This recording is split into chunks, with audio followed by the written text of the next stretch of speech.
Next Wednesday marks a somber anniversary. It will be 10 years to the day since federal health investigators first described a puzzling disease affecting gay men.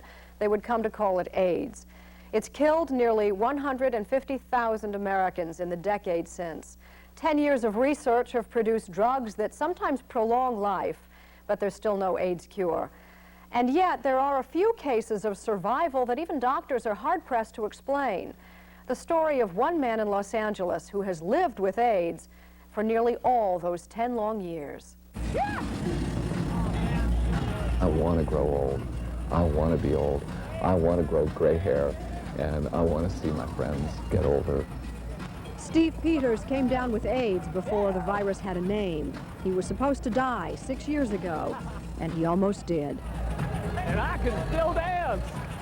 Doctors don't have a plane schedule to heaven. Doctors don't know when any of us are going to die. We are called to bring hope in the face of all the hopelessness.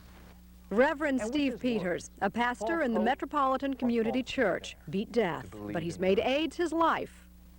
It is not false hope to say to a person who is newly diagnosed with HIV or AIDS that you too can be among the long-term survivors. You can fight back against this disease. I got back to work, and I found that by giving it away, by giving away my hope, that's how I reinforced my own hope, so that you could know how much God loves you. There's certainly a lot of joy and gratitude that I'm here when I wasn't supposed to be. Well, you, every morning when you wake up, you look in a mirror and it's the old joke, I'm still here. Exactly, exactly. Oh, I love that Sondheim song, and I'm here. You know, yeah, absolutely.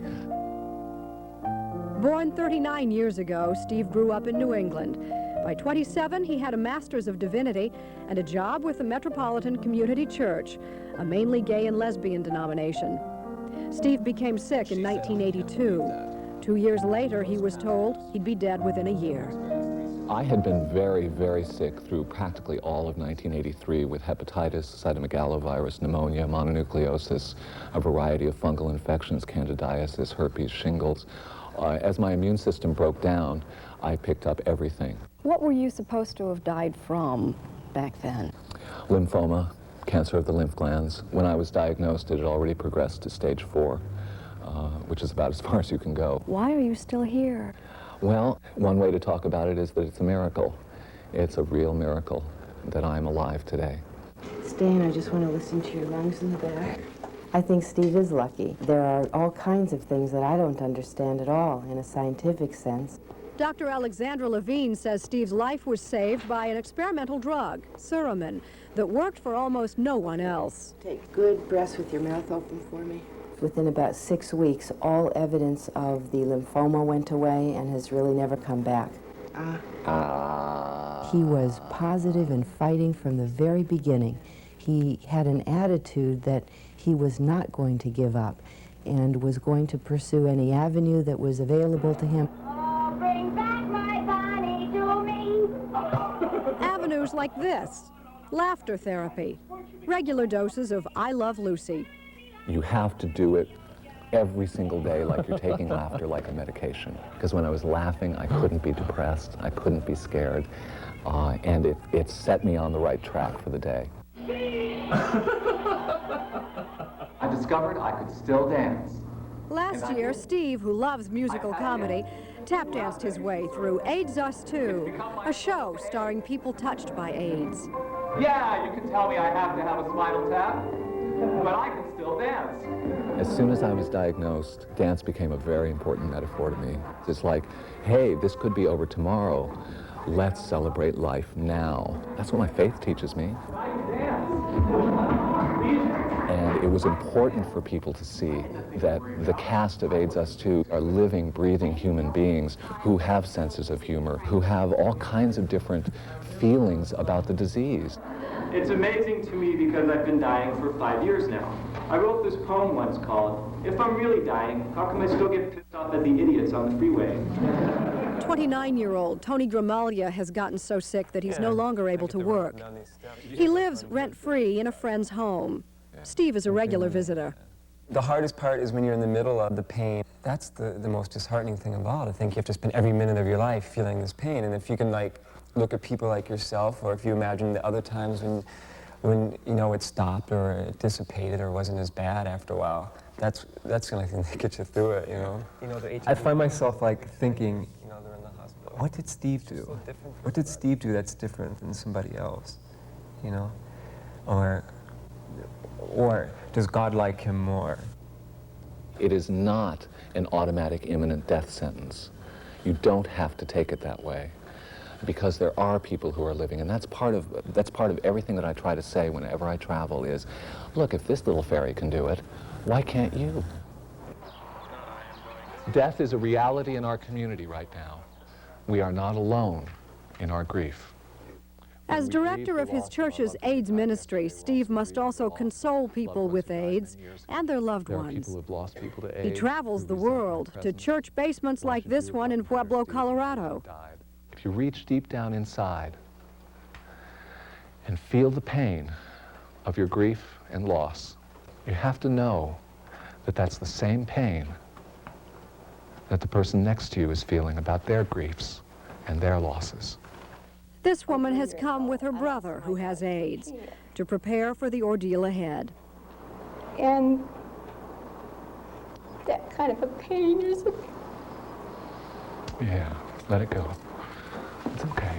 Come on. it's a pain that you don't want to deal with. I know. And then, you know, when your brother's sick, you want everybody to be well. You don't want anybody to be sick. And because you love him, you don't want him to. You have every right to feel these feelings. Yeah. And I just want to know that I can be strong enough for my brother. I know. I love this. Yeah.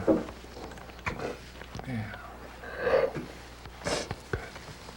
Steve says he's good at grief now. Hundreds of his friends and acquaintances have died. Still, he visits dying men at this AIDS hospice. People are dropping like flies around here. Yeah. Because I've only been here 3 weeks and I lost count. You know, I came real close to death once. And I found it was a really beautiful experience where I was released from all the pain that I was in, and I felt the most perfect peace. I know what it's like to be where they are. And I know that that's an incredible gift that I have to give, and I can't keep it to myself. Then you have dreams that everything's normal, then you wake up and go, shoot. Yeah, I got AIDS. Yeah. How about a hug? Can I give you a hug? Yeah.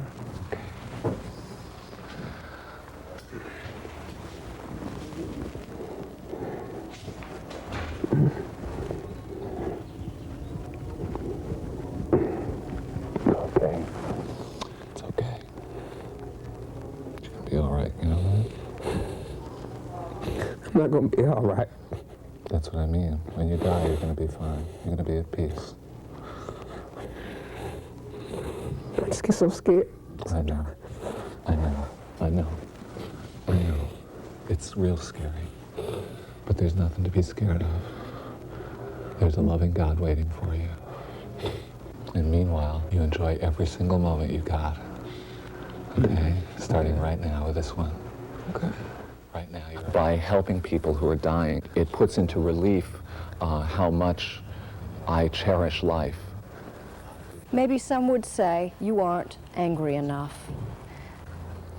Yeah, some have said that. Sometimes, though, I just sit and howl and throw tennis balls at the wall and things like that, too.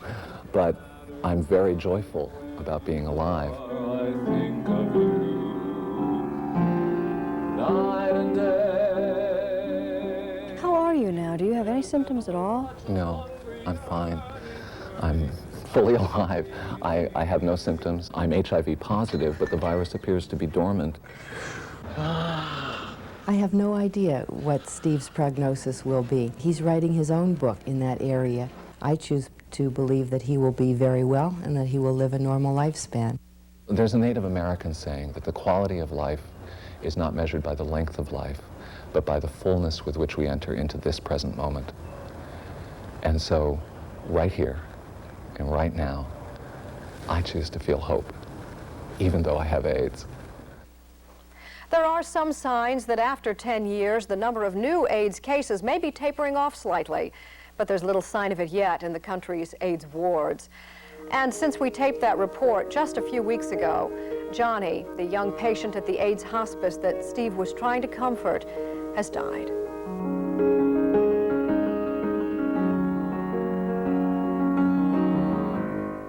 Chuck, it's not very often that we have this, but here is an uplifting story about a horrible disease, AIDS. It's about an LA man who was actually one of the first people ever to get the disease, but today he is still alive. Our Dr. Bruce Hensel is here with his story for your health. Dr. Bruce. Oh, Tracy, more and more people with AIDS are living healthy lives because of new specialized drugs. Steve Pieters was asked to take an experimental drug at a time when we knew very little about the treatment for the disease. 15 years later, he's living proof that faith can make all the difference in the world. This may look like a typical workday at Playboy Enterprises for Steve Pieters, but it's really a gift.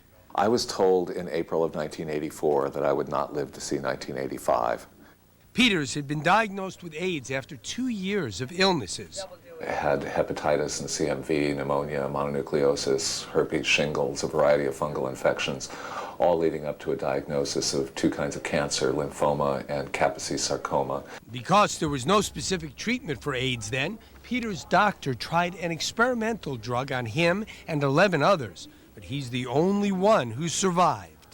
The experimental drug Suramin clearly took away his lymphoma, which was everywhere, including the bone marrow, and also took away his Kaposi sarcoma, and neither of those cancers has ever come back. In April of '86, everything began to clear up, and I got better, and I got well.